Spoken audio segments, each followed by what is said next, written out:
les amis, aujourd'hui nous allons résoudre cette fonction. Commençons d'abord par calcul des limites. On nous demande de calculer les limites en plus infini, moins infini et de 1. Donc maintenant, on commence par la limite de f de x quand x tend vers plus infini, c'est égal à la limite de x plus 2 plus 4, le tout sur x moins 1 quand x tend vers plus infini. Qui donnera et quand on remplace donc plus infini plus 2 plus 4, le tout sur plus infini.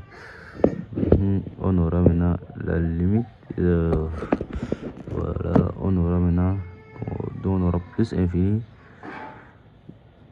hors infini sur réel, ça donne 0. Donc limite c'est égal à plus infini. Limite de f de x, quand x tend vers plus infini est égal à plus infini. De même, limite, quand on va calculer la limite de f de x quand x tend vers moins infini, ça va donner moins infini. Essayez de calculer et donnez-moi dans les commentaires. En tout cas, pour moi, c'est ça que j'ai trouvé. Maintenant, on calcule la limite de f de x quand x tend vers 1. Maintenant, pour 1, on aura deux valeurs, par valeur positive et par valeur négative. Pourquoi? Parce que quand on essaie de calculer par 1, simplement, ça ne va pas donner. Donc, par valeur positive, c'est la limite de x plus 2 plus 4 sur x moins 1 quand x tend vers 1 pour valeur supérieure. Donc, on remplace les choses par leur valeur. On aura 1 plus 2 plus 4 sur 0 par valeur positive, qui donnera 3 plus 4 sur valeur positive, qui donnera plus infini. Maintenant, limite pour maintenant f de x quand x tend vers 1 par valeur inférieure, ça donnera aussi moins infini. Ouais, ça va donner moins infini d'après les calculs. Donc ici ainsi on aura maintenant, c'est que x est égal à 1 et asymptote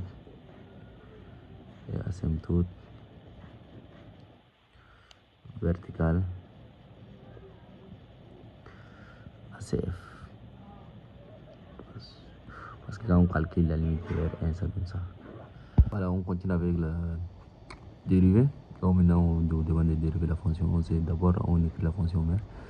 C'est égal à x plus 2 plus 4, tout ce qui est x moins 1.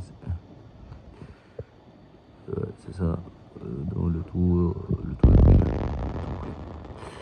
Donc ici aussi f, et on aura. Ça c'est un conjugé, donc ça donne 1 plus C0 dérivé de C0. Ça c'est la forme U sur V. On aura U prime V, U prime c'est 0, donc moins V prime. Moins V prime, V prime c'est 1 et c'est moins 4. Le tout sur X moins 1. Le tout au carré. Donc on aura 1 moins 4. Tout sur X moins 1 au carré. On résout au même dénominateur, donc on aura au dénominateur comme c'est x moins 1, donc on aura x moins 1, le tout au carré, le tout sur x moins 1, le tout au carré, moins 4, le tout sur x moins 1, le tout au carré. Donc on aura x moins 1, le tout au carré, moins 4, le tout sur x moins 1, le tout au carré. On essaie maintenant, on aura x moins 1 le tout au carré, donc ça donne x au carré moins 2x plus 1 moins le 4 ici, le tout sur x moins 1 le tout au carré. On aura maintenant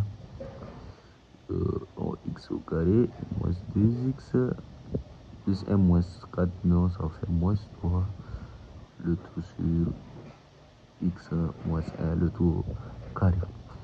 Maintenant, on essaie de factorisons le numérateur. Factorisons le numérateur.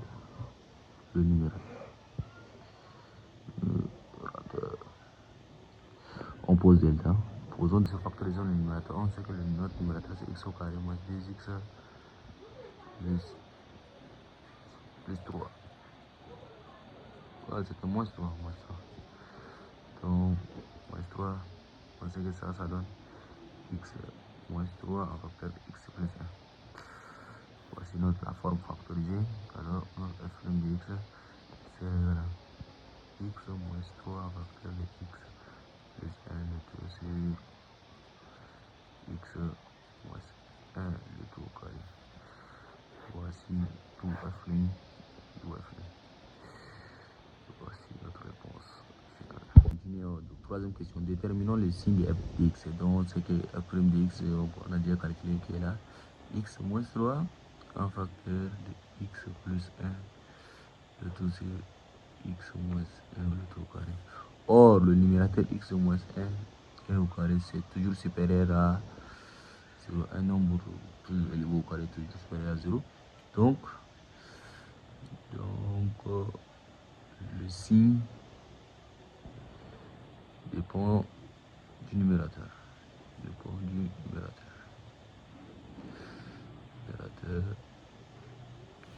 pour tout x différent de 0. On aura x moins 3 pour x plus 1. Voilà. On aura x moins 3 égale à 0. Égale à 0. Ou x plus 1 est égal à 0. Alors, si on a x c'est égal à 3 pour x c'est égal à moins 1. Maintenant, on fait tableau de signes. Tableau de signes. X. Voilà. Moins infini. Plus infini. On aura d'abord x moins 3. Puis x plus 1. On a aussi le domaine de définition, c'est 1, n'est-ce pas? On avait dit, quel que soit x différent, donc le domaine de définition, c'est 1 fait partie du domaine de définition. Attendez, je vous écris carrément le domaine de définition. D de f est égal à R privé de 1. Ça, c'est le domaine de définition. On a tout ça. On a 1, on a aussi moins 1. Et puis, on a moins 1, 1 et 3. Ça, n'est-ce pas? Ok, comme c'est le domaine de définition, la même chose quand même. C'est f de x. Voilà. Ici, ça s'annule là. Négatif, négatif, négatif, positif. Ici, ça s'annule là. Négatif, positif, positif, positif. Donc ici, on a du positif, du négatif, du positif. Voilà, donc, quel que soit x appartenant à l'intervalle ouvert de moins infini, moins 1, union l'intervalle ouvert de 3 à plus infini. Sur cet intervalle, f de x est supérieur à 0. Puis quel que soit x appartenant à l'intervalle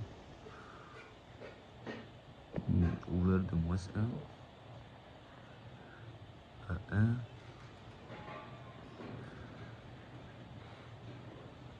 union l'intervalle ouvert 1 à 3,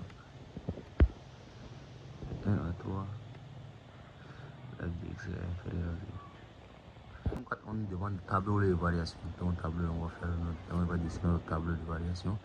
Donc revenons d'abord à voir notre tableau de signe qui est là.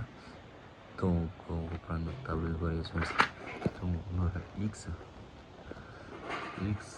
voilà, moins infini, moins 1, 1, 3 et plus infini.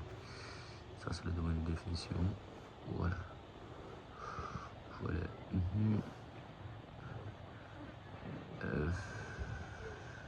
F de x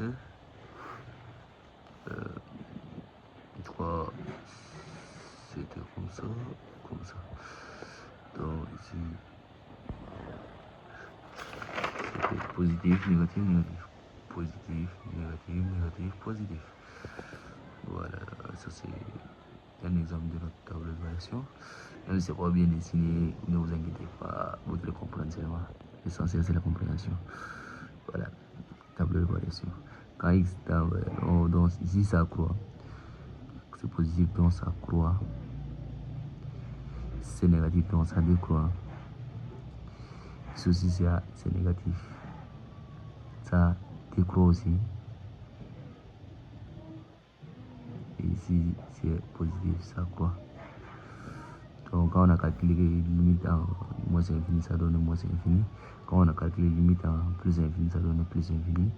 Quand on a calculé la limite en 1 par valeur négative, on a trouvé moins infini. Et quand on a calculé par valeur positive, on a trouvé plus infini. Donc maintenant calculons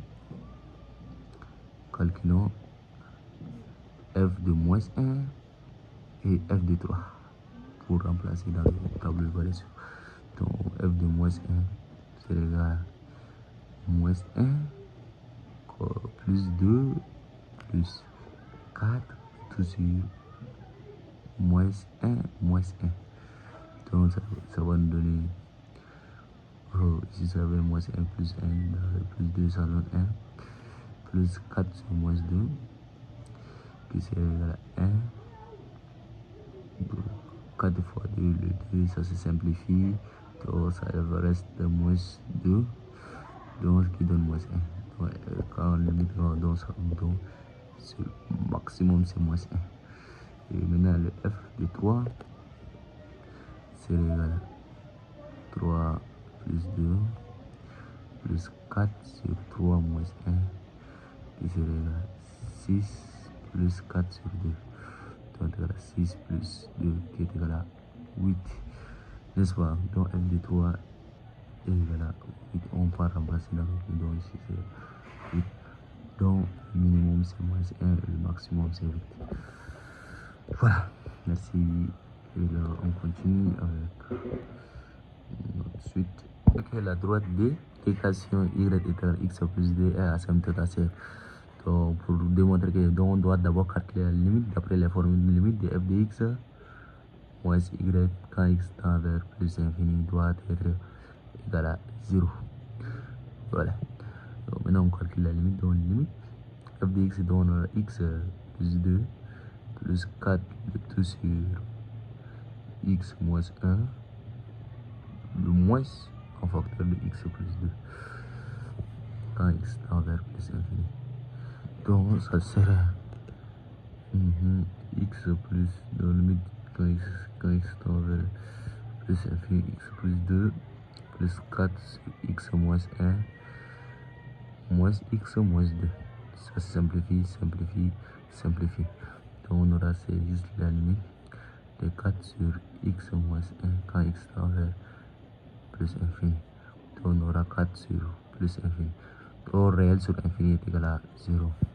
D'où y est égal à x plus 2 et asymptote oblique à CF. Voilà. J'ai constaté que le f de 3 ça donne plutôt 7 au lieu de 8. C'était une petite erreur. 3 plus 2 c'est 5, c'est pas 6. Ok, merci. Maintenant, on me demande maintenant construire les asymptotes et la courbe CF. Maintenant, recensons d'abord les asymptotes. On a l'asymptote vertical qui était x égale à 1, asymptote vertical. X plus 2, asymptote oblique. X plus 2, y égale à x plus 2, asymptote oblique. Maintenant, on a f de moins 1 est égal à moins 1 et minimum. À maximum, c'est maximum. Et f de 3 qui est égal à 7 est le minimum. Maintenant, essayons de tracer l'autre. Donc, prenons pour x est égal à 0, y serait égal à 2.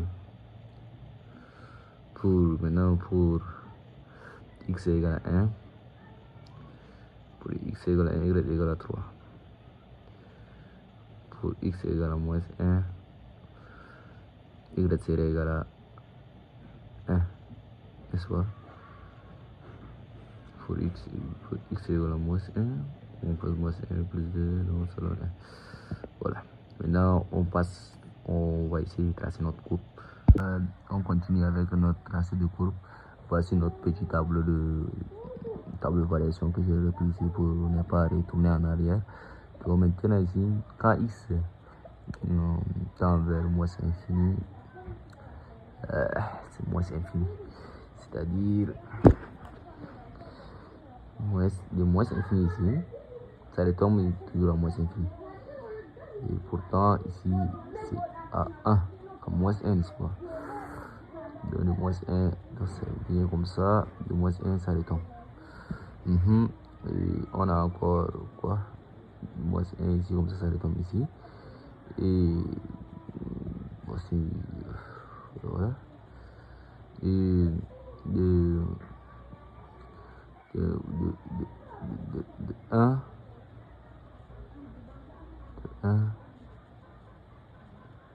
de 1 ici, de 1 doit être ici.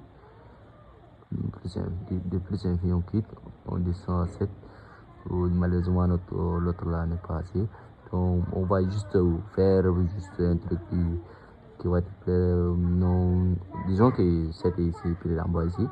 Donc, ça pourrait être 3 à 7. 3 à 7. Donc, ça doit être, l'intersection doit être ici comme ça. Et ici, c'est moins 1, 1. Donc, moins 1, 1, c'est ici. L'intersection ici. Donc, c'est là où la courbe doit décroître. Voilà. En tout cas, j'espère que tout va bien, mais en tout cas, ça va aller. Donc, de moins infini, on vient entre l'intersection entre moins 1 et 1, qui est là, ici, et puis ça décroît jusqu'à moins infini ici.